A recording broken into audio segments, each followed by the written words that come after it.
আধুনিক যুগের আধুনিক পাতিলে ভাপা পিঠা বানিয়ে খেলাম আজকে। ইয়েস। আর ভাপা পিঠা বানাতে গিয়ে আমাদের সাথে কি হলো দেখতে হলে সম্পূর্ণ ভিডিওটি দেখুন। আশা করি ভিডিওটি আপনাদের কাছে অনেক বেশি ভালো লাগবে। তো WhatsApp guys, welcome back to my new another blog. কেমন আছেন আপনারা? আশা করি আপনারা সকলে ভালো আছেন এবং আপনাদের দোয়া ও ভালোবাসায় আমিও অনেক বেশি ভালো আছি। আর আজকের ভিডিওটা কি নিয়ে তা হয়তো আপনারা ট্রেলার দেখে বুঝে গেছেন। আজকে আমরা খেলাম আমার আম্মুর হাতের স্পেশাল ভাপা পিঠা। তো যাই হোক, চলুন বেশি কথা না বলে সরাসরি ভিডিও শুরু করা যাক। তো এই ভাপা পিঠা বানাতে ফার্স্টেই যেটা প্রয়োজন হয় সেটা হলো চাউলের গুঁড়া। আসলে চাউল ভিজিয়ে রাখার পর সেটা গুঁড়া করার পরে এই পিঠাটা বানাতে হয়। তালের বড়া বানাতে যেরকম চাউলের গুঁড়া ব্যবহার করছিলাম এটাও ঠিক তেমনই, কিন্তু ওটা শিলপাটায় বাটা ছিল আর এটা মিল থেকে ভাঙানো হয়েছে। আর আমি বাচ্চাদের মতো এই চাউলের গুঁড়াটা নিয়ে খেলা করছি, হাত দিয়ে তুলছি আবার নিচে ফালাই দিচ্ছি, আবার তুলছি আবার ফালাই দিচ্ছি। আসলে আমার কাজ কাম সবসময় ছোট মানুষের মতোই। আসলে আমি একজন ছোট বাচ্চা। তো এরপর যেটা প্রয়োজন হবে সেটা হলো নারিকেল। এই যে দেখতে পাচ্ছেন একটা নারিকেল ফাটিয়ে নেওয়া হয়েছে। এর আগের একটা ভিডিওতে আমি তালের বড়া বানাতে দেখিয়েছিলাম যে একটা নারকেল ব্যবহার করেছি, আর এখানে আরেকটা নারকেল ইউজ করছি যেটা রেখে দিয়েছিলাম। নারিকেলের পানি আমি একাই খেয়ে নিয়েছিলাম, জান্নাতুলকে একটুও দেইনি, কারণ জান্নাতুল কতদিন খেয়েছিল আমাকেও একটু দেয়নি। কিন্তু জান্নাতুলকে পরে একটা ডাব কিনে এনে দিয়েছিলাম। তো এবার আম্মু নারকেলটা খুব ভালোভাবে কুড়ে নিবে। আর নারিকেল কোড়ার এই জিনিসটাকে আমরা কুড়নি বলি গ্রামের ভাষায়। আপনারা এটাকে কি বলে থাকেন অবশ্যই কমেন্টে জানাবেন। এই যে দেখতে পাচ্ছেন কত দ্রুত কাজ হচ্ছে। তো দেখতে দেখতে নারকেল কোড়া শেষ, এই যে দেখতে পাচ্ছেন। আসলে এই জিনিসটাকে আপনারা কি বলেন কমেন্টে জানাবেন তো, আপনাদের গ্রামের ভাষায় কি বলেন। নারকেল গুলা একটা পাত্রে তুলে নেওয়া হলো। এবার এই নারকেল গুলা দিয়েই পিঠা বানানো হবে। এটা পিঠার মাঝে দেওয়া লাগে, এটা দিয়েই পিঠা বানানো হয়। পিঠার এটা একটা উপকরণ। তো এবার পিঠা বানানোর ডোটা বানিয়ে নিতে হবে। এটার ভিতরে নারকেল দিয়ে বানাতে হবে। আসলে আপনারা ভিডিওটি সম্পূর্ণ দেখুন, তাহলে বুঝতে পারবেন যে কিভাবে বানাতে হয়। এর ভিতরে যে চাউলের গুঁড়া আর লবণ দিয়ে আর হালকা করে পানি দিয়ে এই ডোটা বানানো হচ্ছে। আরো এর ভিতরে উপকরণ যাবে, কিন্তু আপাতত এর ভিতরে আর কিছু দেওয়া লাগবে না। এর সাথে আর একটু চিনিও দিতে হয়। তো পিঠার মধ্যে দেওয়ার যে উপকরণ সেটা এবার বানিয়ে নিতে হবে। এটা বানাতে প্রয়োজন হবে নারিকেল আর চিনি। এই যে দেখতে পাচ্ছেন নারিকেল কুড়ে নেওয়া হয়েছিল, সেই নারিকেল আর তার ভিতরে চিনি দেওয়া পরিমাণ মতো। সেই চিনিটা দিয়ে এই যে এই চাউলের যে আটার যে ডো সেটার ভিতরে দিয়ে পিঠাটা বানাতে হবে। আপনারা সম্পূর্ণ ভিডিওটি দেখতে থাকুন, তাহলে বুঝতে পারবেন যে কিভাবে বানাতে হয়। আর গাইস, নারিকেল আর চিনির যেটা বানানো হতেছিল এটা খেতে সেই স্বাদ। আমি আবার একটু তুলে খেয়ে নিলাম আর আম্মু আমাকে বকতেছিল। ফাইনালি গাইস, সবকিছু রেডি, এবার রান্না করার পালা। আপনারা দেখতে পাচ্ছেন একটি ডিজিটাল পাতিল। আর ডিজিটাল বলছি কারণ এটা ভাপা পিঠা বানানোর জন্যই তৈরি করা। পাতিলের ভিতরে দেওয়া হলো পরিমাণ মতো পানি। সেই পানির ভাপেই পিঠাটা হবে, এই জন্য এই পিঠার নাম ভাপা পিঠা। ভাপা পিঠার মানে কারণ এই ভাপের ফলেই পিঠাটা তৈরি হয়, এর জন্য তার নাম ভাপা পিঠা।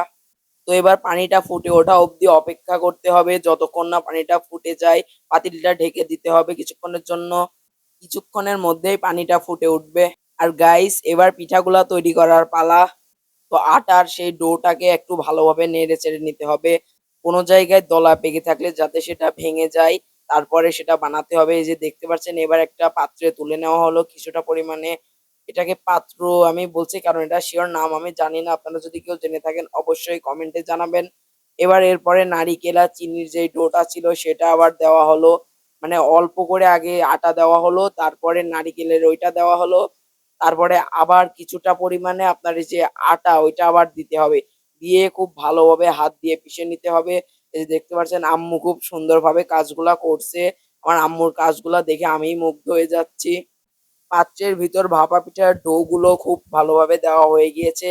এবার ওই পাতিলের ওপরে খুব সুন্দরভাবে বসিয়ে দিতে হবে, একটা নেট ওপরে দিতে হবে যাতে সেটা ভেঙে না যায়, খুব সুন্দর মাপের থাকে। তো এবার সেই নেটটা খুব ভালোভাবে হাত দিয়ে পেঁচিয়ে দিতে হবে।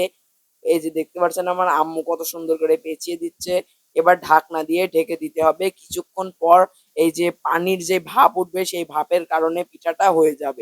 একটা পিঠা দেখতে পাচ্ছেন হয়ে গিয়েছে। এবার আম্মু নেট থেকে ছাড়িয়ে নিবে। আর দেখতে পাচ্ছেন কি পরিমাণে ভাপ উঠতেছে। উঠবেই তো এর ভিতরে, যে কারণে পিঠাটা তৈরি হয়েছে ভাপের কারণে। এই দেখতে পাচ্ছেন পাতিলে আবার আরেকটা ডো দেওয়া হবে। দেখতে দেখতে কতগুলা পিঠা বানানো হয়ে গিয়েছে দেখুন। তো ফাইনালি গাইস আমাদের পিঠা বানানো কমপ্লিট। এবার আমাদের রিভিউ দেওয়ার পালা। আরো অনেকগুলা পিঠা আম্মু বানিয়েছে, তো আপনাদের জাস্ট শো করার জন্য এগুলাই দেখাচ্ছি।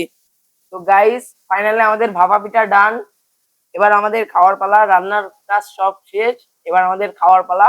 আমি একে একে সবাইকে দিব, আর আমি নিজেও খাবো। আপনাদের সাথে আমরা সকলে রিভিউটা শেয়ার করব। আর আপনারা যদি এই পিঠা কেউ খেয়ে থাকেন অবশ্যই কমেন্টে জানাবেন, কিন্তু এই কাজটা কখনো ভুলবেন না কিন্তু।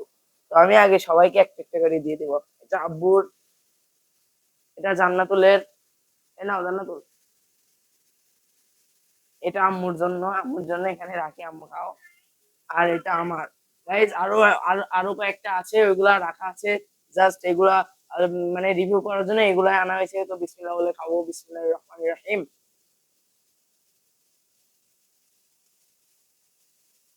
এইদিকে মানে প্রথমে যে কামড়টা মারেছি ওটাই সম্পূর্ণ নুনটা নুনটা।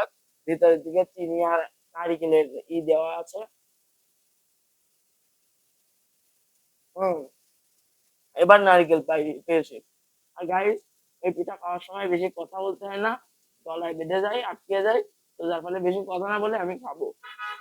আর আসলেও এই পিঠা খাওয়ার সময় বেশি কথা বলতে হয় না। আমার গলায় বেঁধে গিয়েছিল, পরে গিয়ে পানি খেলাম। তো যাই হোক আমি এই ভয়েসটা পরে দিয়েছি, বেশি কথা বলিনি খাওয়ার সময়। আর আব্বুর রুচিলায় আমরা প্রতিনিয়ত এরকম বিভিন্ন ধরনের পিঠা খেয়ে থাকি।